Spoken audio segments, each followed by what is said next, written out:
नमस्ते my dear students. आज हम बात करने वाले हैं प्रशांत महासागर के धाराओं की। उससे पहले मैं आपको प्रशांत महासागर से संबंधित कुछ दिशा ज्ञान यानी डायरेक्शन के बारे में बताना चाहूँगा। ये देखिए, ये पूरा का पूरा हिस्सा प्रशांत महासागर का हिस्सा है। ठीक है, इसका ये जो हिस्सा उत्तरी अमेरिका के पश्चिमी तट से और दक्षिणी अमेरिका के पश्चिमी तट से लग रहा है वो है पूर्वी प्रशांत महासागर। यानी कि पूर्वी प्रशांत महासागर का जो हिस्सा अमेरिका के पश्चिमी तट से लग रहा है वो है पूर्वी प्रशांत महासागर। ठीक, और जो हिस्सा एशिया के पूर्वी तट से लग रहा है और ऑस्ट्रेलिया के पूर्वी तट से लग रहा है वो है पश्चिमी प्रशांत महासागर। ये पूरा का पूरा हिस्सा जो है ये पश्चिमी प्रशांत महासागर का है। ठीक है, अब आपको मैं बताने वाला हूँ महासागरीय धाराओं के बारे में। यहाँ देखिए, उत्तरी प्रशांत महासागर के या पैसिफिक ओशन के, नॉर्थ पैसिफिक ओशन के महासागरीय धाराओं के बारे में जानते हैं। ये देखिए, उत्तरी विषुवतरेखीय धारा ये पूर्वी हिस्से के यानी प्रशांत महासागर के पूर्वी हिस्से के जल को प्रशांत महासागर के पश्चिमी हिस्से में लगातार कॉन्टिन्यूअस वर्ष भर पहुंचाती रहती है। ये गर्म जल की धारा है। ठीक, आगे चलकर फिलीपींस के पास यह दो हिस्सों में बढ़ जाती है। एक हिस्सा इसका क्यूरोशियो धारा के रूप में जापान तट के यानी जापान के पूर्वी तट के सारे सारे उत्तर की तरफ बढ़ता है और दूसरा हिस्सा जापान सागर में प्रविष्ट हो जाता है जिसे हम कहते हैं सुशीमा धारा। ये सुशीमा धारा है जो जापान सागर में प्रविष्ट हो रही है। ठीक, ये है सुशीमा धारा। और ये जो क्यूरोशियो धारा उत्तर की तरफ बढ़ रही है ये आगे चलकर पछुआ पवनों के प्रभावाधीन पश्चिम से पूरब दिशा में चलने लगती है जिसे कहते हैं उत्तरी प्रशांत प्रवाह। ये भी एक गर्म जल की धारा है। देखिए, उत्तर विषुवतरेखीय धारा भी गर्म जल की धारा है, क्यूरोशियो भी गर्म जल की धारा है, सुशीमा भी गर्म जल की धारा है। ठीक, और उत्तरी प्रशांत प्रवाह भी गर्म जल की धारा है। उत्तरी प्रशांत प्रवाह आगे चल करके दो हिस्सों में बढ़ता है। एक हिस्सा इसका उत्तर की तरफ और दूसरा हिस्सा इसका दक्षिण की तरफ मुड़ जाता है। जो इसका उत्तर की तरफ वाला हिस्सा है इसे हम कहते हैं अलास्का की धारा। यह अलास्का के तट के पास चलती है। इसे हम ब्रिटिश कोलंबिया की धारा भी कहते हैं। ठीक, याद रखिएगा, अलास्का की धारा को ब्रिटिश कोलंबिया की धारा भी कहते हैं। जो हिस्सा उत्तरी प्रशांत प्रवाह का दक्षिण की तरफ मुड़ता है उसे हम कहते हैं कैलिफोर्निया की ठंडी धारा। ठीक, जो हिस्सा दक्षिण की तरफ मुड़ रहा है उसे कहते हैं कैलिफोर्निया की ठंडी धारा, क्योंकि यह ठंडे प्रदेश से गर्म प्रदेश की तरफ आ रही है तो अपेक्षाकृत इसका तापमान कम रहता है, इसलिए यह ठंडी धारा के रूप में जानी जाती है, कैलिफोर्निया धारा। वहीं आप देखेंगे बेरिंग जल संधि से निकल करके एक धारा आ रही है, इसे कहते हैं ओयोशियो ठंडी धारा। यह ओयोशियो ठंडी धारा या क्यूराइल धारा के नाम से जानी जाती है जो कि क्यूरोशियो धारा में मिल जाती है, इससे यहाँ पर मिल जाती है। इधर ओखोटस्क सागर रशिया के पास से एक धारा निकलती है जिसे हम कहते हैं ओखोटस्क धारा। ओखोटस्क भी एक ठंडे जल की धारा है जो आगे चलकर ओयोशियो धारा में मिलती है और उसके बाद ये क्यूरोशियो धारा में मिल जाती हैं, दोनों की दोनों। ठीक, अब यहाँ पर आपको दिख रहा होगा SNPG लिखा हुआ।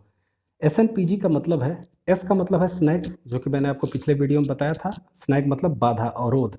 N का मतलब है नॉर्थ, P का मतलब है पैसिफिक और G का मतलब है गैर यानी चक्र, यानी कि उत्तरी प्रशांत महासागर का बाधा चक्र। ठीक, ये शांत जल का क्षेत्र होता है, इसलिए यहाँ से जलयानों को पार कराने में पहले जो नाविक होते थे उनको परेशानी होती थी, इसलिए उन्होंने इसे स्नेल गैर का नाम दिया था। ठीक है, दक्षिणी प्रशांत महासागर के धाराओं की।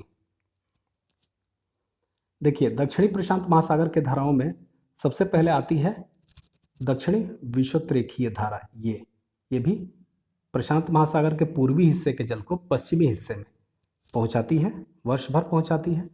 दक्षिणी विषुवतरेखीय धारा जब पापुआ न्यू गिनी के तट के समीप पहुंचती है तो दो हिस्सों में बढ़ जाती है। एक हिस्सा इसका दक्षिण की तरफ मुड़ जाता है जो पूर्वी ऑस्ट्रेलिया धारा कहलाता है, क्योंकि ऑस्ट्रेलिया के पूर्वी तट के पास चलता है, इसलिए इसे पूर्वी ऑस्ट्रेलिया की गर्म धारा कहते हैं।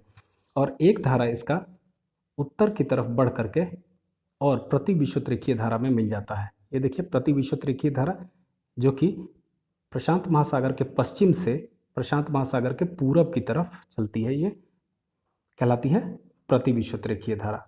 आगे चल करके प्रति विषुवतरेखीय धारा ही कभी कभी यानी 3-4 वर्षों में एक बार एल नीनो के रूप में सतह पर सामने आती है। ये देखिए, यहाँ पर दक्षिणी अमेरिका के पश्चिमी तट पर ये एक धारा है एल नीनो। ये गर्म जल की धारा है, यह प्रति विषुवतरेखीय धारा का ही बढ़ा हुआ हिस्सा है। ठीक, अब बात करते हैं ठंडे धाराओं की। तो जो पूर्वी ऑस्ट्रेलिया की धारा है वो आगे चल करके और दक्षिणी प्रशांत प्रवाह में इसमें पूरा का पूरा मिल जाता है। दक्षिणी प्रशांत प्रवाह से मिल करके आगे ये बढ़ती है और आगे हम्बोल्ट धारा के रूप में ये दक्षिणी अमेरिका के पश्चिमी तट या पेरू के पश्चिमी तट पर चलने लगती है। इसे पेरुवियन धारा भी कहते हैं। अलेक्जेंडर वॉन हम्बोल्ट ने इसे ढूंढा था, इसलिए इसे हम्बोल्ट धारा के नाम से भी जानते हैं। ये एक ठंडी धारा होती है। ठीक, आगे ये हॉर्न अंतरीप के पास से अटलांटिक महासागर में प्रवेश करती है और फॉकलैंड के पास से फॉकलैंड धारा के रूप में अटलांटिक महासागर में बहती है, जिसके बारे में कल मैंने आपको बताया था। यहाँ पर भी आपको दिख रहा होगा SSPG।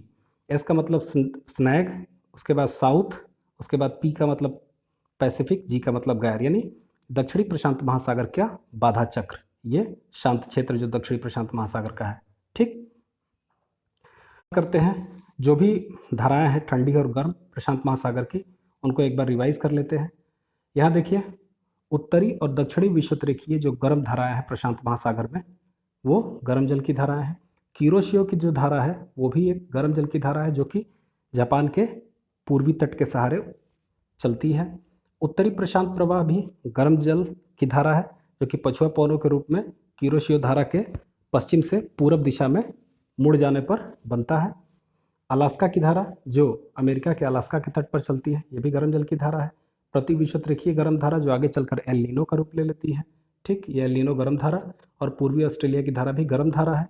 इसी में एक जोड़ लीजिएगा, सुशीमा धारा। सुशीमा धारा भी जो किरोशियो की धारा से अलग होकर के जापान सागर में प्रवेश करती है, वो भी गर्म जल की धारा है।